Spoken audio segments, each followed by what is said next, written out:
네, 3월 19일 코로나19 국내 발생 현황을 말씀드리겠습니다.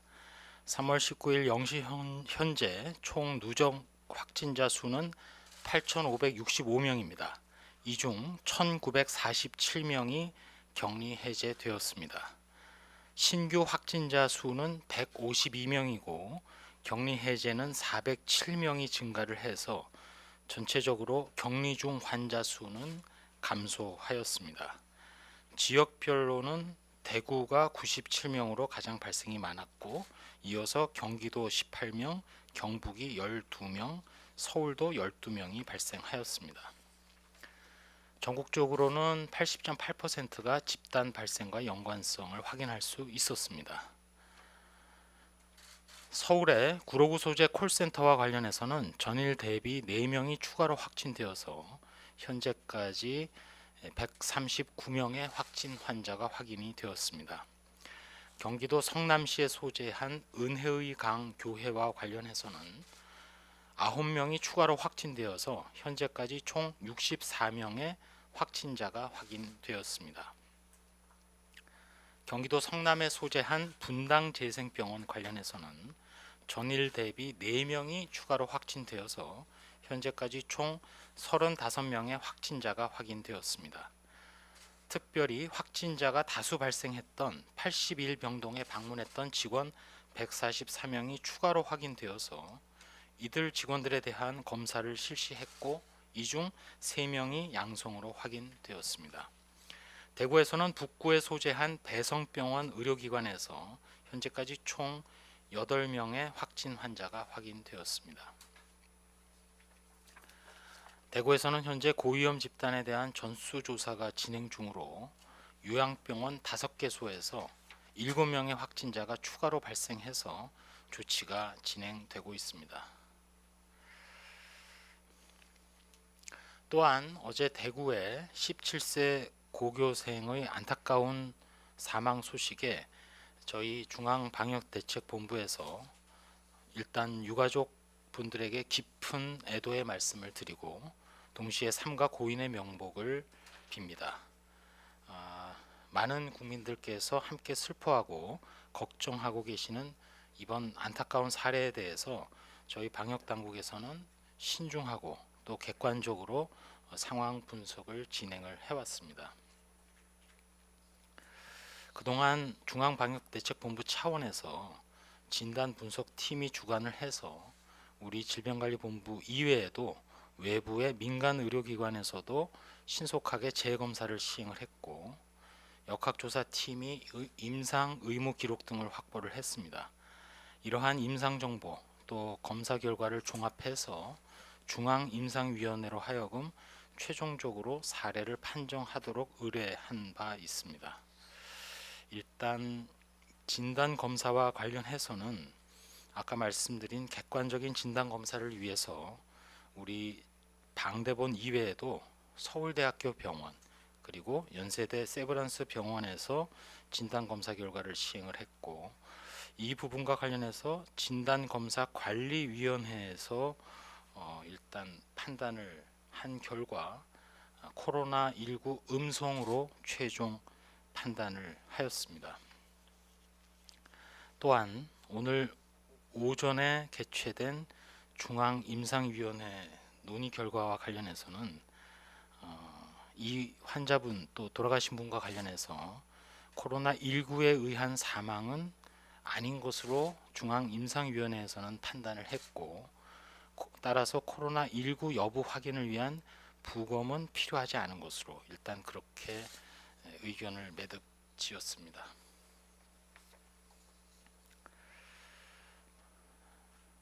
저희 중앙방역대책본부에서는 전 세계적인 상황을 볼 때 유럽 지역 그리고 미국 그리고 중동 지역에서도 코로나19 환자가 급증하고 있습니다. 3월 19일 오늘 0시를 기해서 전 세계 모든 입국자에 대해서 특별 입국 절차를 확대 시행하였습니다. 따라서 오늘 0시 이후 입국하는 국내 입국자 모두는 건강상태 질문서 및 발열 여부를 확인을 하고 국내 체류 중에 주소 그리고 수신 가능한 연락처가 확인이 되어야만 입국이 가능합니다. 입국 후에도 모바일 자가진단 앱을 통해서 14일 동안 증상 여부를 등록을 해야 되고, 모든 입국자에 대한 해외 여행력 정보도 의료기관에서 진료 시 확인할 수 있도록 제공되고 있습니다. 해외 여행자분들에게도 각별한 주의를 당부를 드리면서 최근 확진자가 증가하고 있는 상황이기 때문에 이렇게 특별 입국 절차를 진행하고, 또 저희가 검역에 철저를 기하고 있음에도 불구하고 어떻든 유럽 및 미국 등 지역에서 입국하시는 모든 분들은 14일 동안 외출을 자제해 주시고, 자발적이면서도 엄격하고 엄중하게 자가격리에 동참해 주실 것을 부탁드립니다. 그리고 연구개발과 관련해서 질병관리본부 국립보건연구원에서는 코로나19 환자의 임상역학적 또 면역학적 연구를 긴급 연구 과제를 통해서 지금 진행을 해서 연구 과제를 수행할 기관들을 선정을 했고, 방역 대책의 근거 자료 확보를 위해서 연구가 조속히 진행될 수 있도록 최선을 다하고 있습니다. 최근의 발생과 관련해서 중앙방역대책본부에서는 의료기관, 교회, 콜센터를 중심으로 유행이 지속되고 있기 때문에 각종 밀집 접촉이 일어날 수 있는 시설이나 특별히 의료기관을 중심으로 예방관리를 강화하는 것을 계속 강조드립니다.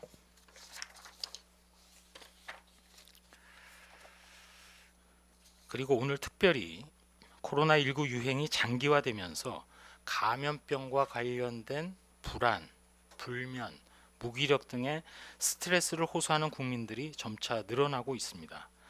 이러한 분들의 심리적 안정 그리고 일상적인 복귀를 돕고자 정신건강 정보를 안내하고 마음을 돌보는 심리적 방역에 대해서도 안내를 해드리겠습니다. 혼자 힘들어하지 마시고 꼭 전문가의 도움을 받으시기 바랍니다. 질병관리본부와 한국심리학회에서는 심리상담 전문가 230여 명의 자발적인 협조를 받아서 1339 콜센터로 심리상담을 요청해 오시면 한국심리학회 전공 교수 등의 전문가 상담을 지원해 드리고 있습니다. 또한 코로나19 통합심리지원단에서도 국가 트라우마 센터라든지 또 정신건강복지센터를 통해서 전국적으로 전문적인 상담을 해드리고 있고, 기타 지방자치단체 또 시도교육청에서도 지역 주민, 학생, 학부모 대상으로 전화 또는 온라인 상담을 진행하고 있으니 불안과 우울감을 극복하기 위해서 전문가의 도움을 꼭 받아주실 것을 당부드립니다. 이상입니다. 네, 그럼 질의응답 받도록 하겠습니다. 오송에서 세 분 기자님 질문 받겠습니다. 질문하실 기자님, 오른쪽 앞에 계신 기자님 먼저 받겠습니다. 예, 저 JTBC 박유미입니다. 일단 17세 사망자 관련해서 좀 보충 설명을 부탁드리고 싶은데, 사전에 정확히 몇 번 검사를 한 것이고, 또 어제 본부장님 설명 중에는 추가로 하나에서 양성 반응이 있었다고 했었는데, 지금 어쨌든 애매하다고 보시기 때문에 오늘 여러 병원들과 교차로 하신 거라고 보이거든요. 그 최종 결론을 내린 과정에 대한 것, 그리고 오늘 중앙임상위에서도 만약에 살펴봤다고 하면 이 환자가 그럼 짧은 시간에 갑자기 악화돼서 사망하게 된 원인이 뭔지, 기저질환이나 특이점이 좀 있었는지 설명을 부탁드립니다. 그리고 질문이 하나 더 있는데, 김강립 차관님을 비롯해서 이제 그 접촉자로 분류되는 과정에서 이제 역학조사 내용을 좀 여쭤보고 싶은데요. 13일 날 수도권 병원장 회의 영상을 봤는데, 일단 그 차관님을 비롯해서 복지부 공무원들은 마스크를 안 썼고 병원장들은 대부분은 마스크를 쓰고 있었더라고요. 또 이영상 원장 자리는 그 복지부 공무원들하고는 상당히 먼 자리였고, 그러면 사실은 그 공간에서 접촉자로 분류가 안 된 병원장님이 일단 몇 분이신지, 그리고 접촉자로 분류가 되고 안 되고에 마스크 착용이 영향을 미친 것인지 좀 설명을 부탁드립니다. 먼저 분당재생병원의 그 확진된 사례와 관련해서는 일단 역학조사관의 판단 결과 그 장소에 있던 모든 참여자들은 다 접촉자, 밀접 접촉자입니다. 따라서 확진이 발생한 그 확진자로부터 마스크 유무와 관련 없이 그 밀접한 접촉이 일어났다고 판단을 했고, 역학조사관이 그렇게 판단한 근거는 충분한 시간 동안 전파가 가능했다고 가능성에 대해서 인정을 한 부분이기 때문에 일단 그 공간에 있었던 모든 분들은 다 밀접 접촉자로서 자가격리 대상에 해당이 됩니다. 자가격리가 되게 되면 밀접 접촉자로서 일단 증상이 나타나게 되면 코로나19와 관련한 검체 확보를 통해서 검사가 진행되는 것이 현재의 지침이고, 그 지침의 진행에 있어서는 뭐 직업이라든지 직위 또는 전문 영역 등과 무관하게 모든 국민이라면 다 접촉자와 관련된 지침에 따라서 진행이 되는 그런 상황이 된다는 말씀을 드립니다. 그리고 첫 번째 질문하신 17세 돌아가신 분과 관련된 검사 등과 관련해서는 우리 그 유청권 담당 센터장이 이 자리를 하고 계시기 때문에 조금 더 자세히 설명을 드리고 제가 또 정리를 해드리겠습니다. 유천건 감염병 분석 센터장입니다. 네, 우선 영남대 병원 자체적으로는 사망하신 17세 남자분에 대해서 3월 13일부터 18일까지 총 13회의 코로나19 검사를 시행한 것으로 파악했습니다. 그 결과 호흡기 검체 12회는 음성이었으나 13회, 18일 날 시행한 13회차 검사 시에는 소변과 가래로부터 부분적인 PCR 유전자 검사 반응을 보여서 질병관리본부에 검사를 의뢰하게 된 것입니다. 부본부장님께서 말씀하셨듯이 질병관리본부는 그 미결정 반응을 보인 호흡기 세척물, 혈청, 소변 등 잔여 검체를 인계받아서 재분석을 시행하였고, 동시에 두 개의 병원, 서울대학병원과 세브란스병원에서 동일 검체를 의뢰하여서 동일 검사를 요청한 바 있습니다. 그 결과 질병관리본부와 모든 시험기관의 모든 검체에서 코로나19가 검출되지는 않았습니다. 또한 검체 의뢰한 영남대학병원으로부터 검사 원자료를 제공받아 재판독한 결과 환자 검체가 전혀 들어가 있지 않은 대조군 검체에서도 PCR 반응이 확인되는 등 실험실 오염 또는 기술 오류 등에 대한 미결정 반응 가능성이 합리적으로 의심되었습니다. 본 사례를 두 가지를 종합해서 오늘 오전에 민관 진단검사 전문가로 구성된 코로나19 진단관리위원회를 개최하였으며, 위원회 전원 일치된 의견으로 본 사례는 음성 판단이 가장 합당하며 여러 가지 실험실을 점검할 필요성이 있는 것으로 판단하였습니다. 그 이유로는 앞에 말씀드렸듯이 검체에서 일관되게 여러 유전자가 아니라 하나의 유전자만 검출되고 음성 대조군에서도 PCR 반응이 관찰되는 등 몇 가지 합리적으로 의심할 사례가 발견됐다는 것에 근거를 두고 있습니다. 질병관리본부는 영남대학교 코로나19 검사를 오늘 오전 잠정 중단토록 하였으며, 민관 전문가를 구성된 전문가단을 파견하여서 실험실의 정도 관리를 지원할 예정으로 있습니다.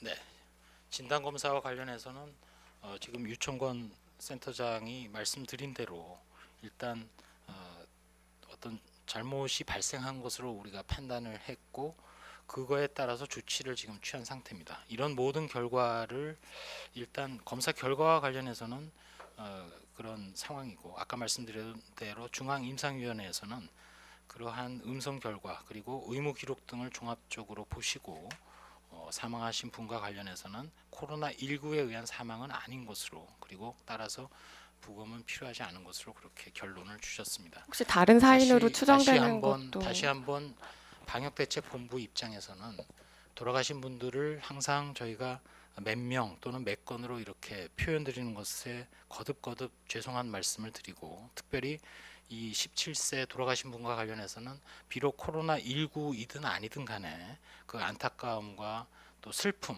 또 유가족들의 그 상황에 대해서는 깊은 애도의 말씀을 다시 드리고, 또 사인과 관련해서는 뭐 더 추가적인 뭐 조사나 이런 것들이 필요할 수 있겠습니다만 일단 임상위원회를 통해서는 코로나19가 아니다라는 부분은 결론이 내려졌음을 명확하게 말씀드립니다. 네. 그럼 다음 기자님 질문 받겠습니다. 예, 중간에서 받겠습니다. 예, 여기 조선일보 기자님. 예, 그 조선일보 양지호입니다. 관련된 17세 사망 환자 관련해서요. 그 사망 원인을 말씀을 해주시지 않으면 불신이 계속될 것 같고, 그다음에 이제 말씀하시기로는 부검 계획은 없다고 하셨는데, 아무래도 국민들은 어떤 연유로 돌아가셨는지를 좀 알아야 되지 않을까요? 아시는 대로 좀 말씀해 주셨으면 좋겠고요. 그다음에 그 코로나 때문에 그 처음에 경산에서 제때 처치를 못 받았다는 지적들이 나오던데 선별진료소가 문을 닫았고 병원에 못 들어갔고 뭐 이런 얘기들이 있더라고요. 그 부분에 대해서 혹시 뭐 절차상의 문제가 있었다고 보시는지 아니면은 선별진료소나 경산 쪽에서 철저하게 처음에 처리했다고 보시는지 그 부분 코멘트 좀 부탁드리겠습니다. 저희 방역대책본부와 진단검사관리위원회 그리고 중앙임상위원회에서는 일단 현재 확보된 검사 결과 그리고 임상 기록 등을 토대로 일단 판단을 한 상황입니다. 말씀하신 다른 부분과 관련해서는 일단은 현재로서는 코로나19 방역대책과는 관련성이 있는 상황은 아니지만 추가로 뭐 임상위원회 참여하신 전문가들하고 저희가 추가적인 논의가 필요할 경우는 논의는 해보도록 그렇게 하겠습니다. 기자님. 네, 수고 많으십니다. TV조선 이유진입니다. 방금 그 검사에 대해서 오염이 됐었다라는 표현을 하셨는데 그러면 이제 질본의 코로나19 검사 질본 것만 이제 그 검사에 대해서 오염이 됐다는 건지 아니면 다른 곳에서도 기관들에서 다 검체 검사를 하고 있잖아요. 그런 부분들에 대해서도 조금 문제가 있었다고 보는 건지. 잘못 알아들으신 것 네, 이 같습니다. 부분에 지금 대해서. 영남대 의료원 한 곳에서 검사에 아, 잘못이 발생한 것이기 때문에 그래서 영남대만 그러면 혹시라도 질문하시는 기자님의 말을 들으시는 다른 언론에서는 절대 오해하지 마시고 그 해당되는 의료기관에서 잘못이 발생을 했고 질병관리본부를 비롯한 두 군데 민간 의료기관 및 검사를 시행한 기관에서는 전혀 코로나19와 관련된 반응이 나온 적이 없습니다. 그러면은 지금 아까 검사를 중단을 했다는 게 그럼 영남대 병원에서 시행하는 코로나19 검사에 대해서만 일단은 중단을 했다라고 이해를 하면 되는 건가요? 예, 그렇게 말씀을 드린 것이고 그 이유는 아까 말씀드린 대로 진단검사관리위원회의 결과 해당되는 영남대 의료원의 검사에서 잘못이 발견이 됐기 때문에 그 부분의 잘못이 요 한 건과 관련된 건인지 또는 최근 시행된 어떤 다른 검사에서도 잘못이 발생을 했는지 그런 것들을 면밀히 확인할 필요가 있기 때문에 그 부분과 관련해서는 저희가 조사를 진행할 것입니다. 다시 한번 말씀드리지만 이 부분은 해당되는 영남대 의료원의 그 의료기관의 문제이지 질문하신 아까 멘트 중에 질병관리본부나 다른 민간 의료기관은 확인을 위해서 검사를 했고 다 정확한 결과를 도출을 했고 그것을 진단검사관리위원회에서 전문가들까지 확인을 했으며 최종적으로는 중앙임상위원회에서도 확인을 했다는 말씀을 드리면서 거듭 이렇게 말씀드리는 가운데 저희가 그 17세 돌아가신 분 그리고 또 가족들에 대해서는 깊은 애도와 슬픈 마음을 같이 합니다.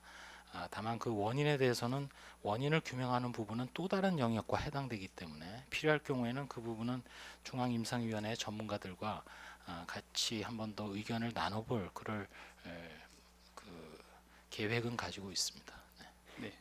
그럼 추가로 다음은 하나만 더 여쭤보면 그러면 엑스레이에서 이제 폐가 하얗게 됐다라는 이야기가 나왔는데 이게 코로나19로 인한 폐렴과 일반 급성 폐렴에 대해서 임상 증상의 차이가 있는 거라고 이해를 하면 되는지였고요. 또 한 가지가 사망자가 아까 13일 이전에도 병원을 찾았지만 귀가 조치됐다라 해서 적절한 치료를 받지 못했다는 보도가 나왔는데 이게 이제 병원의 지침상으로 이제 맞는 처치였다고 생각을 하는지 이제 질본의 입장이 궁금합니다. 그 저희 방역대책본부는 이제 일단은 지금 현재 코로나19와 관련된 방역에 최선을 다하고 있고 해당되는 의료 행위라든지 의무 기록상의 부분에 대해서는 일단은 그 중앙임상위원회를 통해서 코로나19와 관련된 사항은 아니라는 결론은 맺어진 상태입니다.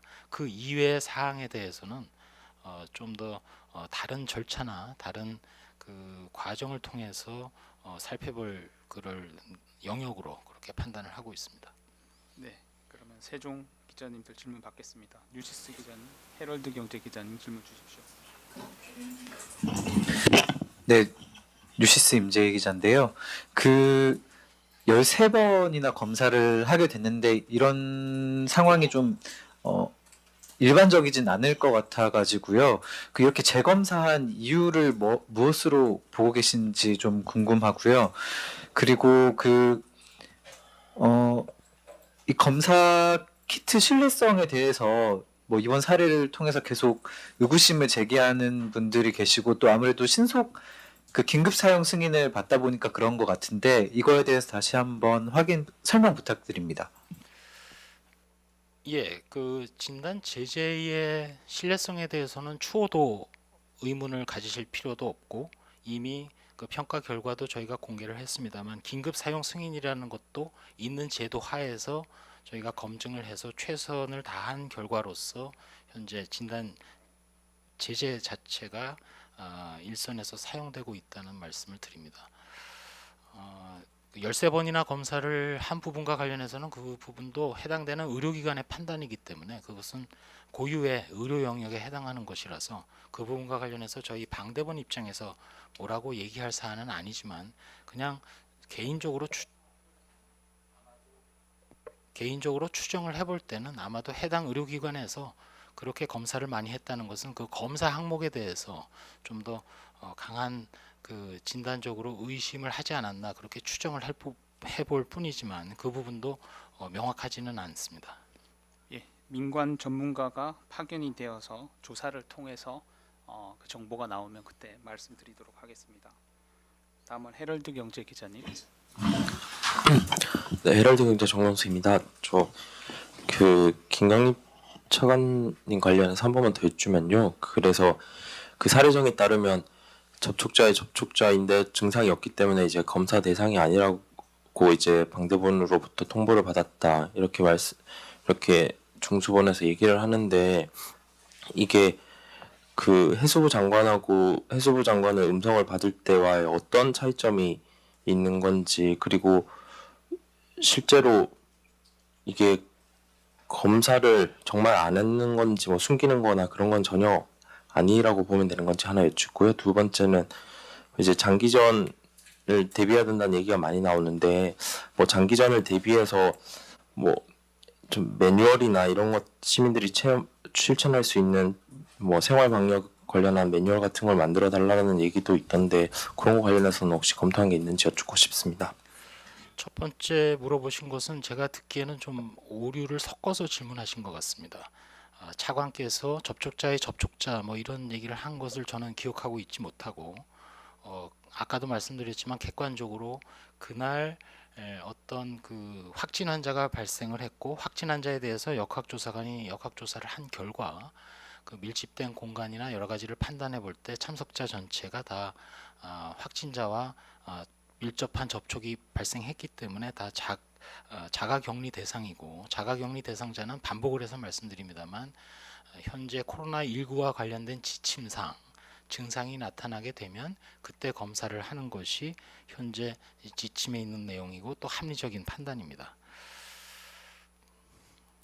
장기전과 대비해서는 이미 저희가 그 여러 상황에 대비해서 이미 준비했고 또 발표를 했고 적용하고 있는 지침 외에도 내부적으로도 전문가들의 의견을 수렴하는 등 다양한 대책을 준비를 하고 있습니다.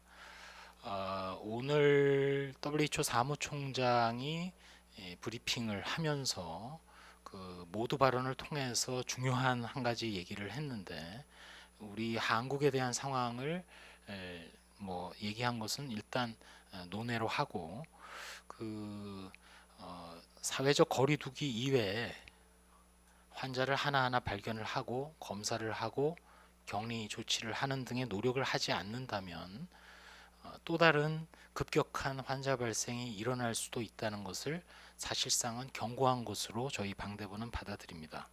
따라서 현재로서는 매일매일 전체 발생 여부와도 무관하게 한 건 한 건을 최대한 빨리 역학조사를 하고 또 거기서 추가적인 환자나 확진자를 또 발굴을 하고 또 접촉이 일어났을 경우에는 자가격리 등을 통해서 전파가 이루어지는 것을 최대한 조기에 막는 그런 노력들을 하는 것이 사실상 중장기적으로는 이 코로나19의 유행을 최소화하는 데 가장 중요하다는 것을 인식을 하고 있기 때문에 동시에 해외 유입 사례도 걱정했던 대로 계속 많이 등장하고 있고 비록 다 귀국하시는 우리 국민들입니다. 외국인보다는 다 우리 국민들 중에 이렇게 발생이 나오고 있기 때문에 해외 유입에 대해서도 철저하게 대응을 하고 따라서 그 WHO 사무총장은 항상 표현을 할 때 컴프리헨시브라는 표현을 하는데 방역 대책이 뭐 어떤 그 전파 차단이라든지 또 피해 최소화라든지 어떤 부분을 강조해서 하는 것이 아니라 이제는 맨 처음부터 맨 나중까지 모든 대책을 똑같은 비중으로 다만 그 중에서 가장 중요하다고 저희가 생각하고 있는 것 중에 하나가 매번 발생하는 집단 발생 또는 개변 발생이라 하더라도 철저한 역학조사를 통해서 감염 경로를 규명하고 더 이상의 전파가 일어나지 않도록 하는 것 그거에 충실하는 것이 일단 가장 우선이 되겠습니다. 거기에 더해서 이제 2주 남짓 후면은 초중고를 비롯한 학교의 개학을 지금 생각을 하고 있고 동시에 여러 가지 그거와 관련된 사회적 거리두기와 관련된 대책에도 만전을 기해야 되기 때문에 그 부분은 이미 그 집단 시설이나 기관에 대한 지침이 있지만 그런 것들을 관련 부처와 협의해서 훨씬 더 현실에서 적용 가능하고 또 정교하게 보완될 수 있도록 계속 노력을 하겠습니다. 예, 다음은 당산 기자실. 부원장님이 아까 제가 방금 질문했었는데 그 질문 드린 것 중에 그 해수부 장관하고 어떤 차이점이 검사를 받고 안 받고 해서 해수부 장관은 받고 차관은 안 받는 이유 그 차이점이 어떤 건지만 다시 한번 설명 부탁드리고자 드립니다. 예, 현재 지침에는 거듭 말씀드립니다만 밀접 접촉자의 경우는 자가격리를 하고 자가격리 중에 증상이 나타났을 경우에 검사를 하는 것이 지침상의 원칙이고 그렇게 진행을 해오는 것이 저희 방대본의 지침대로 시행하는 것이 저희 입장입니다. 네, 당산 저는 기자실. 해수부 장관은 검사를 받았는데 거기는 어떤 원칙이 달랐던 건지 해서요. 저희 방대본 입장에서 밀접 접촉자 중에 증상이 없는 경우에 꼭 검사를 받아야 된다라고 그렇게 권고하거나 그런 지침을 적용하거나 그런 적은 없습니다. 네, 당산 기자실에 질문 받겠습니다. 국민일보 기자님, 서울경제 기자님. 네, 저 국민일보 최혜슬입니다. 그 17세 사망자 관련해서 그럼 왜 영남대에서 최초 사망 진단서에 코로나 폐렴이 기재돼 있었던 건지, 뭐 물론 사망 진단서를 쓴 거는 병원에서 한 거지만 임상 자료를 받아서 회의까지 하셨으니까 혹시 파악한 게 있으신가 해서 여쭤보고요. 두 번째는 17세 사망자가 13일 이전에도 경산중앙병원 찾았는데 귀가 조치됐고 13일에도 적절한 치료를 일찍 받지 못했다는 보도가 있는데 치료가 늦은 이유가 무엇인지 또 병원의 대처는 적절했는지 좀 여쭤보고 싶습니다. 마지막으로는 그 분당재생병원이 방문 직원 명단을 누락 제출해서 병원 측에 어떤 조치를 취할 건지 뭐 단순 실수라고 해도 어쨌든 역학조사에서 차질이 빚어진 건데 조치가 필요한 거 아닌지 여쭤보고 싶습니다. 예, 첫 번째 질문과 관련해서는 일단 해당 의료기관인 영남대 의료원의 검사상의 잘못이 발생을 한 부분이기 때문에 그 잘못에 근거한 임상적 판단이라서 일단은 그 임상적 판단조차도 근거가 잘못됐다면 뭐 맞는 판단은 아닌 것으로 당연히 생각할 수 있을 것 같습니다. 그리고 두 번째 질문하신 그 의료적 어떤 행위 자체가 잘 된 거냐 아니냐 부분과 관련해서는 앞서 다른 많은 기자님들이 질문을 주셔서 제가 말씀드린 대로 그 부분은 당장은 코로나19 방역과 직접 연관성은 없는 상황이라 저희가 판단을 구해보지는 않았습니다. 따라서 그 부분 관련해서는 혹시라도 가능하다면 중앙임상위원회와 얘기를 나눠볼 수는 있겠으나 그러나 그 부분은 이 방역, 코로나19 방역과는 직접 관련이 있지는 않고 별도의 다른 차원에서 조치가 취해져야 될 영역으로 판단을 합니다. 분당재생병원과 관련해서는 막 그 브리핑 들어오기 전에 그 고의 누락 보도와 관련해서 해당 병원에서 임직원 일동의 명의로 그 성명서가 나와서 이 내용을 제가 보게 되면 이런 상황과 관련해서 해당 의료기관에서는 부족한 업무 역량으로 역학조사팀이 원하는 자료를 알아채지 못해서 현재와 같은 일이 발생한 것에 대해서 일단 사과드린다는 입장 표명이 있는 것으로 파악을 했습니다. 이 부분과 관련해서는 일단 저희 방대본 그리고 해당 의료기관에 대한 소재지를 관할하고 있는 뭐 시도지사, 시장군수, 구청장 등 관련해서 고의 누락 보도가 아니라는 것이 이제 해당 의료기관의 얘기이긴 한데 이 부분과 관련해서 역학조사는 더 진행을 하고 고의성과 관련해서도 실제로 유감 표명을 한 대로 어떤 그 역량의 부족인지 아니면 다른 어떤 또 문제가 있는지는 확인을 좀 해보도록 하겠습니다. 예. 그럼 다음은 근데요, 사학연구소. 저 죄송합니다. 저 국민의힘 최혜슬인데요. 그 두 번째 질문과 관련해서 좀 동의를 할 수가 없어서 여쭤보는데요.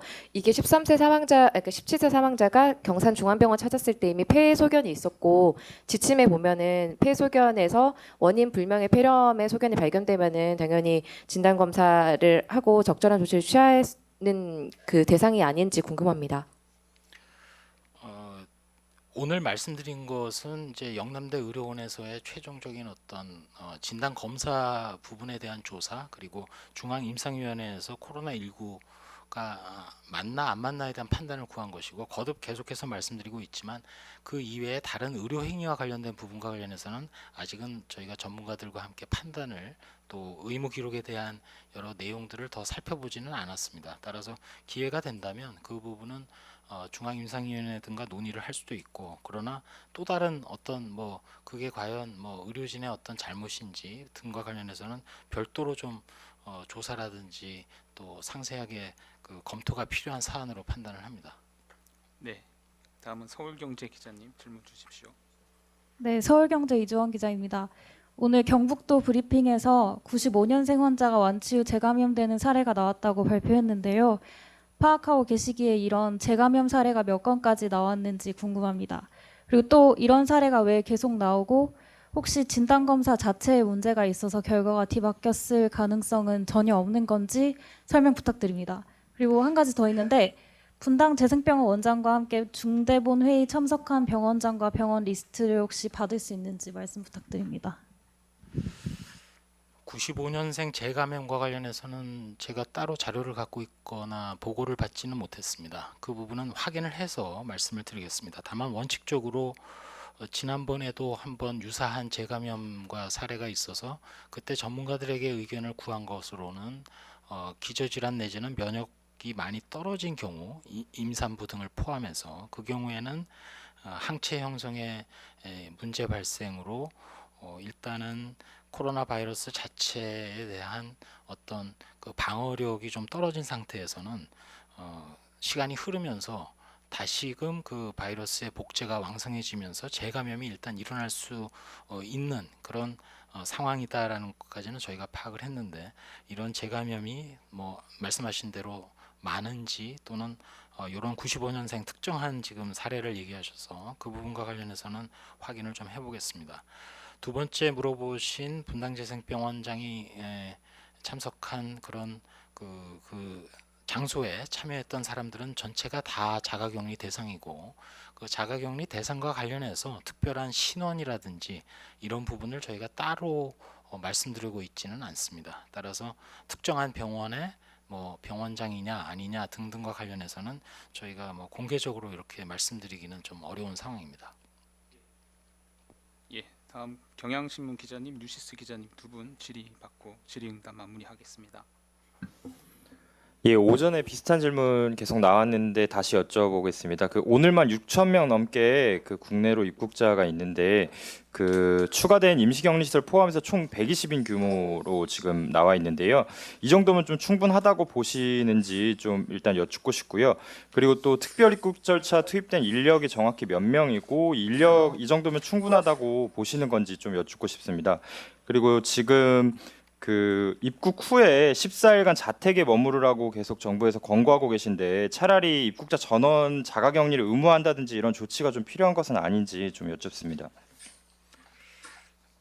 네, 말씀하신 대로 지금 국내 그 입국 규모 자체나 이런 것들은 많이 늘고 있는 것은 사실입니다. 그리고 우리가 지금 그거와 관련해서 일단 임시 격리 시설을 추가로 오늘부터 운영을 합니다.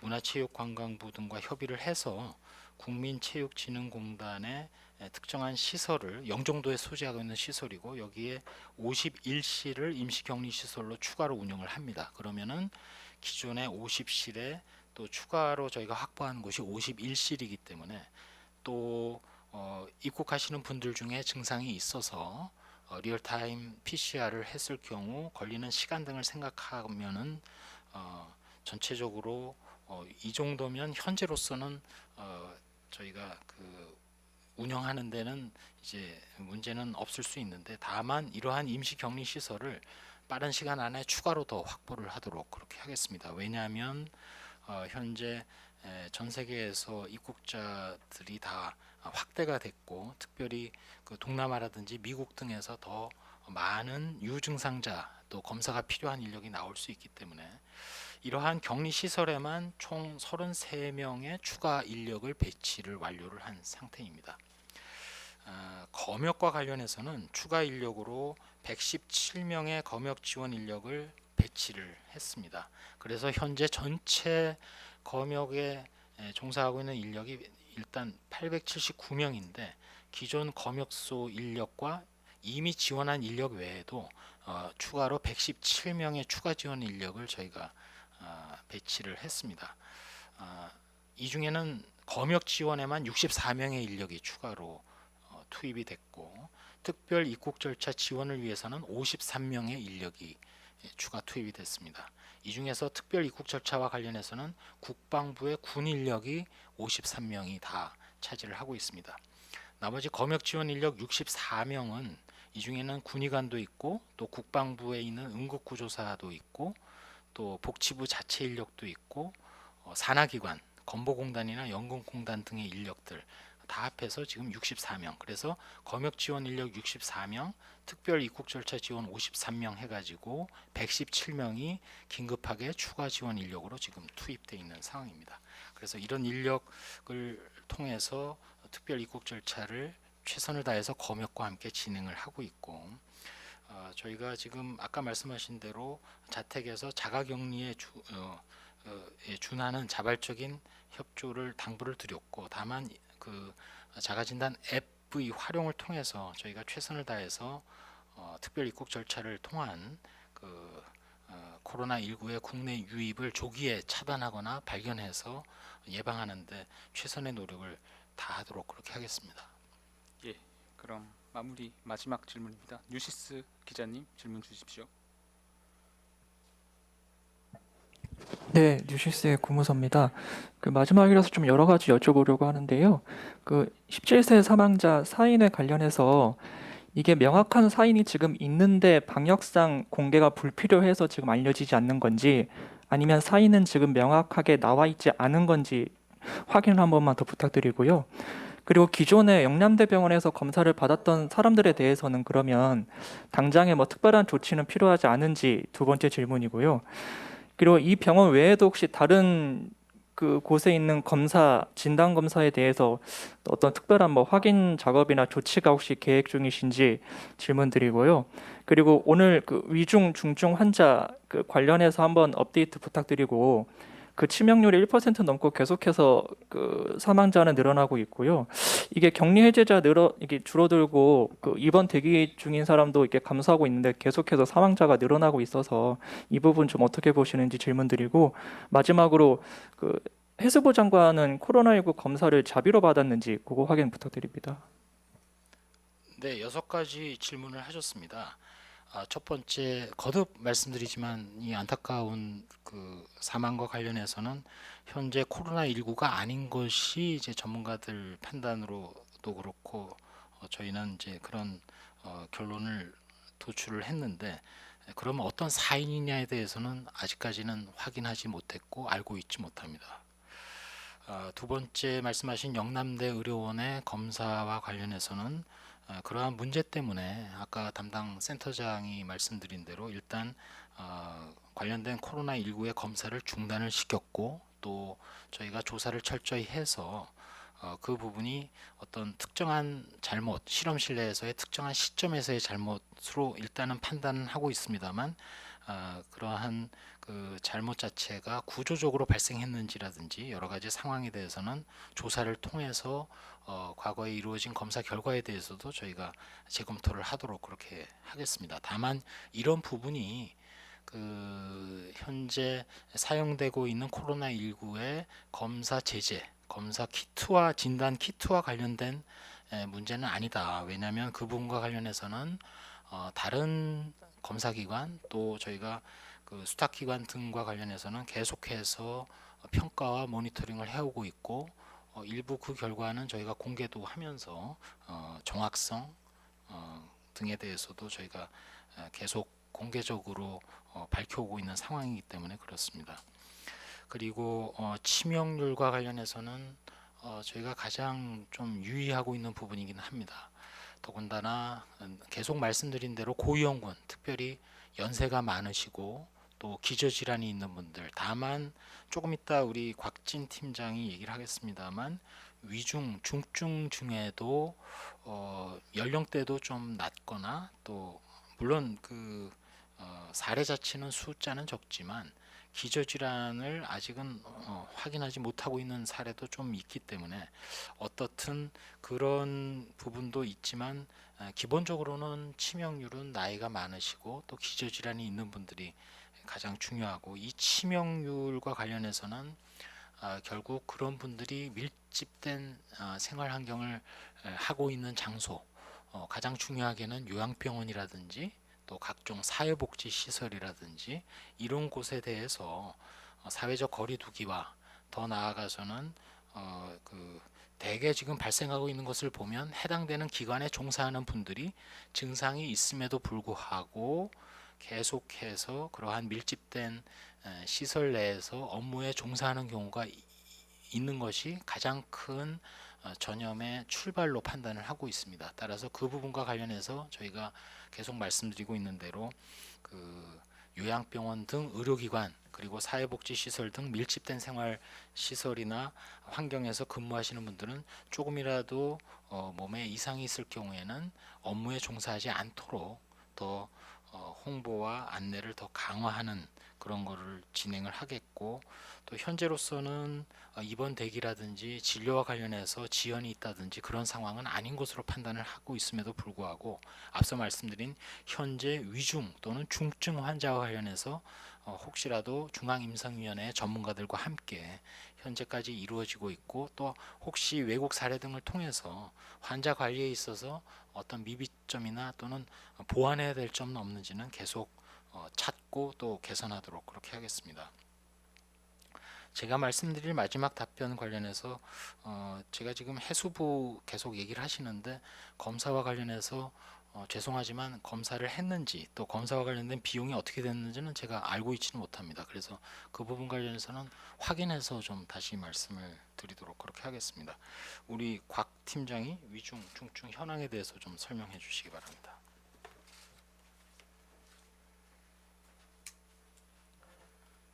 네, 오늘 입원 중이신 환자분들 중증도 분류 현황입니다. 총 91분이 중증 단계 이상으로 확인되고 있고요. 그 중에 중증 단계가 32분, 위중 단계는 59분으로 확인되고 있습니다. 네, 질의응답은 이상으로 마치도록 하겠습니다. 오늘 몇 가지 확인해서 답변 드리기로 한 내용은 민관 조사라든지 또 관계부처 확인한 후에 저희가 답변 드리도록 하겠습니다. 그럼 부본부장 마무리 발언 듣고 마치도록 하겠습니다. 코로나19와 관련해서는 사실 상상할 수 있는 모든 일들이 현실에서 발생하고 있는 것이 사실입니다. 설마 혹시 이런 것들이 발생할까 하고 생각한 것들이 실제로 발생을 하고 있고 설마가 아니라 미리미리 대응하는 것은 사실은 예방이 훨씬 더 강력하게 이루어지기 때문이 아닌가 그런 생각까지도 합니다. 저희 방역대책본부에서는 어떻든 간에 이 코로나19와 관련된 전쟁은 이길 수 있고 반드시 이기리라고 확신합니다.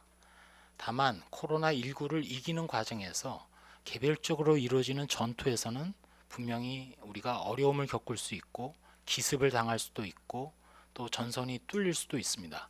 그 부분은 코로나19의 특성 때문에 즉 증상이 중증은 적음에도 불구하고 특히 젊은 연령층을 중심으로 해서 또 빠른 속도의 전파를 보이기 때문에 그러한 고유의 특성이 아마 그런 문제들을 일으키는 것으로 판단을 하고 있습니다. 중간에 말씀드린 대로 WHO 사무총장이 강조를 이미 했지만 현재의 방역 대책이 전방위적으로 처음부터 끝까지 꼼꼼히 이루어져야 되고 다만 그거를 실행하는 과정에서 중요한 것 중에 하나 매일 브리핑을 통해서 국민 여러분들께 부탁을 드리는 것은 철저한 손 씻기라든지 기침 예절 그리고 사회적 거리두기가 되겠습니다. 이런 부분을 그럼 과연 언제까지 해야 될 것이냐 계속 말씀드린 대로 이제는 생활 속의 방역이나 그런 위생 수칙을 지키는 것이 마치 쓰레기 분리수거라든지 또 좌측 통행을 하다가 갑자기 우리가 우측 통행으로 생활을 바꾼 것처럼 매일의 일상처럼 돼야 되는 그런 상황이 됐고 그 부분을 아마 우리를 비롯한 모든 국민들이 해외 사례를 보시면서도 실감하실 겁니다. 최근까지 오늘이 사실은 1월 20일 첫 유입 사례가 발생한 지 2달이 된 날이기도 합니다. 내일이면 이제 정확히 2달이 되겠습니다만 그 사이에 우리가 겪었던 큰 폭발적 증가를 더한 그런 폭발적 증가를 지금 유럽이나 또 미국도 아마 목전에 지금 두고 있기 때문에 곧 우리가 보게 될 상황입니다. 따라서 전 세계가 예외 없이 코로나19와 맞서 싸우게 되고 결국은 인류가 승리할 것은 틀림이 없는데 다만 그 과정에서 치료제와 백신 개발에 또 최선을 다하고 국민들께서는 그 개인위생 수칙, 사회적 거리두기에 더 매진해 주실 것을 거듭해서 강조를 드리고 그 과정에서 세밀하게 저희가 이행해야 될 사항들, 지켜야 될 사항들은 그때그때 알려드리도록 그렇게 하겠습니다. 다시 한번 브리핑을 마치면서 좀 더 국민 여러분들한테는 냉정하게 보일 수도 있지만 그렇지만 저희 방역대책본부 직원 한 명 한 명이 다 그 17세의 돌아가신 고인에 대해서는 항상 안타까운 마음을 가지고 있습니다. 그러한 바탕 위에 일단 코로나19 방역에도 저희가 최선을 다해서 더 이상 코로나19와 관련된 국민들의 어떤 사망 또 피해 이런 것들이 발생하지 않도록 더 노력하겠다는 얘기로 브리핑을 마무리하겠습니다. 예, 이상 정례 브리핑 마치겠습니다. 참석해 주신 분들 감사합니다.